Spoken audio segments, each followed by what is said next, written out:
Main concept है इसको हम रिवाइज करते हुए चलेंगे।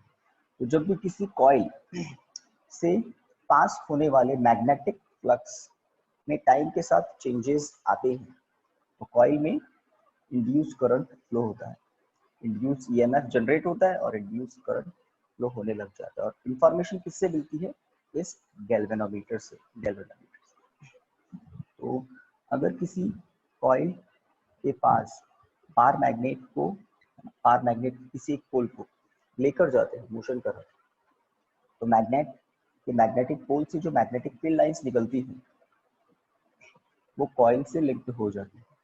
बार मैग्नेट को जब बहुत दूर रखा हुआ था तो मैग्नेटिक फील्ड लाइंस बनती। जैसे जैसे बार मैग्नेट को पास लेकर आ रहे हैं, जैसे जैसे पास ला रहे हैं, कॉइल से लिंक मैग्नेटिक फ्लक्स इंक्रीज हो रहा है, कॉइल से लिंक मैग्नेटिक फील्ड इंक्रीज हो रहा है और गैल्वेनोमीटर की नीडल डिफ्लेक्शन शो कर रही है। जैसे ही मैग्नेट को यहाँ पास लाकर रोक दिया, स्टेशनरी कर दिया, तो मैग्नेटिक फ्लक्स कांस्टेंट हो गया, चेंज नहीं हो रहा है, तो नीडल उस मोमेंट पर 0 पर सेट हो जाती है। बार मैग्नेट को अब पीछे ले जाते हैं तो वापस फ्लक्स चेंज होता है, डिक्रीमेंट आता है, आइदर इंक्रीमेंट हो या फिर डिक्रीमेंट, कुछ भी हो, मैग्नेटिक फ्लक्स चेंज होना चाहिए। तो जब मैग्नेट को पास लाते हैं फ्लक्स चेंज होता है, डिफ्लेक्शन आता है, स्टेशनरी कर देते हैं, फ्लक्स चेंज नहीं होता है तो डिफ्लेक्शन 0 हो जाता है, और इसको दूर ले जाते हैं तो वापस फ्लक्स चेंज होता है और अपोजिट डायरेक्शन में डिफ्लेक्शन आता है। तो मेन कॉज क्या है? इंड्यूस करंट के फ्लो होने का मेन कॉज क्या है?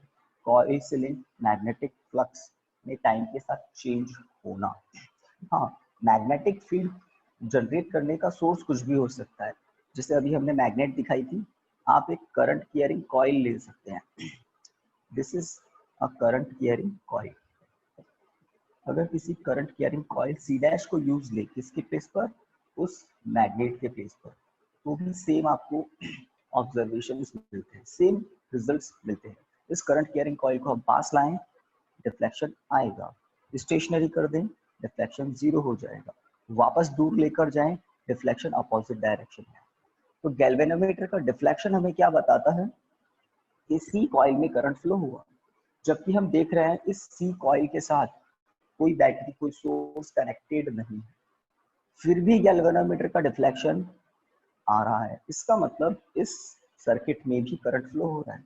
और वो कब फ्लो होता है? हम यहाँ पर सी डैश कॉइल को जब मोशन कराते हैं या किसी बार मैग्नेट को सी के रेस्पेक्ट में मोशन कराते हैं तभी जनरेट होता है, इस तरह से। ओके, ये एलिमेंट हमें बताते हैं कि जब भी किसी कॉइल, किसी सर्किट या किसी लूप से पास होने वाले मैग्नेटिक फ्लक्स से लिंक्ड मैग्नेटिक फ्लक्स जब टाइम के साथ चेंज होता है तो सर्किट में ईएमएफ इंड्यूस होता है, ईएमएफ इंड्यूस होता है।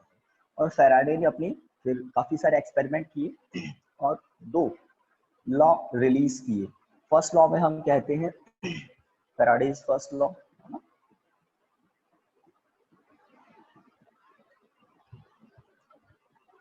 फैराडेज फर्स्ट लॉ, इसमें हम इंड्यूस्ड ईएमएफ के प्रोडक्शन के कॉज को बताते हैं, जो अभी हम बात कर रहे हैं। whenever magnetic flux linked with a coil changes with time, an EMF induced in the coil and induced current produced in the coil. तो induced EMF के प्रोडक्शन का कॉज बताता है first law, Faraday's first law. whenever magnetic flux linked with any coil changes with time, induced EMF produced in the coil. Second law, Faraday का जो second law है वो induced EMF के magnitude के बारे में बताता है, फैराडेज सेकंड लॉ।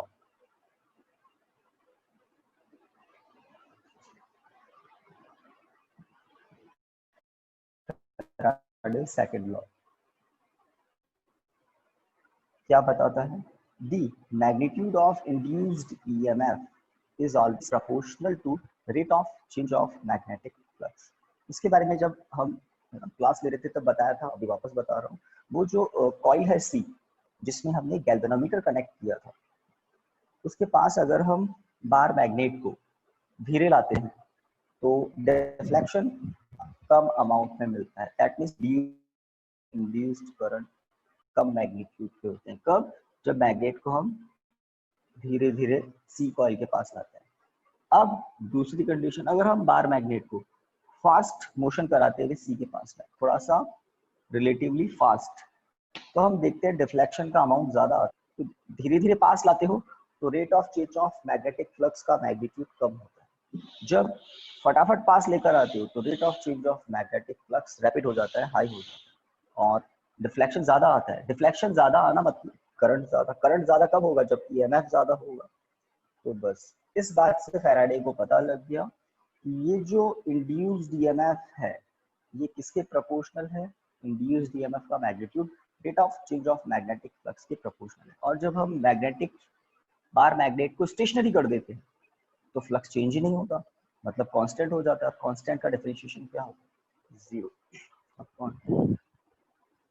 तो इस तरह से फैराडे ने कुछ एक्सपेरिमेंट किए और अपने दो लॉ रिलीज किए, ये दो लॉ रिलीज किए। इसके बाद हम एक और इम्पॉर्टेंट लॉ पढ़ते हैं, लेंज लॉ। Lenz law